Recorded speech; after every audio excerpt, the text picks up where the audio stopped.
ప్రతి పేరెంట్ కూడా వాళ్ళ టీమ్స్పై కొన్ని ఎక్స్పెక్టేషన్స్ పెట్టుకుంటారు కదండి. అంటే 95 అబోవ్ మార్క్స్ రావాలని, ఐఐటీలో సీటు సంపాదించాలని, టాప్ ర్యాంక్ తెచ్చుకోవాలని. ఇలాంటి ఎక్స్పెక్టేషన్స్ పెట్టుకోవడం తప్పు అని నేను అనట్లేదు, కానీ ఓవర్ ఎక్స్పెక్టేషన్స్ పెట్టుకోవడం మాత్రం తప్పే అని నేను అంటున్నాను. మీ టీమ్స్ యొక్క కెపాసిటీ ఎంత, వాళ్ళు ఏ విషయంపై ఇంట్రెస్ట్ చూపిస్తున్నారు అనే దాన్ని మీరు మర్చిపోయి మీ టీమ్స్పై మీరు పెట్టుకునే ప్రతి ఎక్స్పెక్టేషన్ వాళ్ళను డేంజరస్ జోన్లోనికి నడిపిస్తుంది. అంటే వాళ్ళల్లో ఓవర్ థింకింగ్ క్రియేట్ అవుతుంది, స్ట్రెస్ ఫీల్ అవుతారు, కాన్ఫిడెన్స్ లెవెల్స్ తగ్గిపోతాయి, ఏ చిన్న ప్రయత్నం చేయాలన్నా భయపడిపోతారు. పేరెంట్కి టీమ్కి మధ్య ఎమోషనల్ డిస్టెన్స్ కూడా పెరిగిపోతుంది. అసైన్మెంట్స్ అన్నా ఎగ్జామ్స్ అన్నా కూడా చాలా టెన్షన్ పెరిగిపోతుంది. మరి వీటిని అవాయిడ్ చేయాలంటే ఏం చేయాలి చెప్తాను. This is Jyoti, parenting connection coach.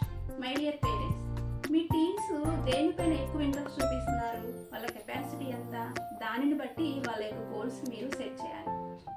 Comparison పూర్తిగా అవాయిడ్ చేసి వాళ్ళు గ్రో అయ్యే విధంగా మోటివేట్ చేయండి. వాళ్ళు పెడుతున్న ప్రతి ఎఫర్ట్ని మీరు అప్రిషియేట్ చేయండి, వాళ్ళకు వస్తున్న రిజల్ట్ని కాదు. వాళ్ళ ప్రోగ్రెస్ స్లోగా ఉన్నా పర్వాలేదు, ఎంకరేజ్ చేయండి. మిస్టేక్స్ జరిగినా కూడా పర్వాలేదు, వాళ్ళకు మీరు కామ్గా గైడెన్స్ ఇవ్వండి. ఎమోషనల్ సపోర్ట్ మాత్రం మీ టీంకి కంపల్సరీ ఉండాలి అని మాత్రం మీరు మర్చిపోవద్దు.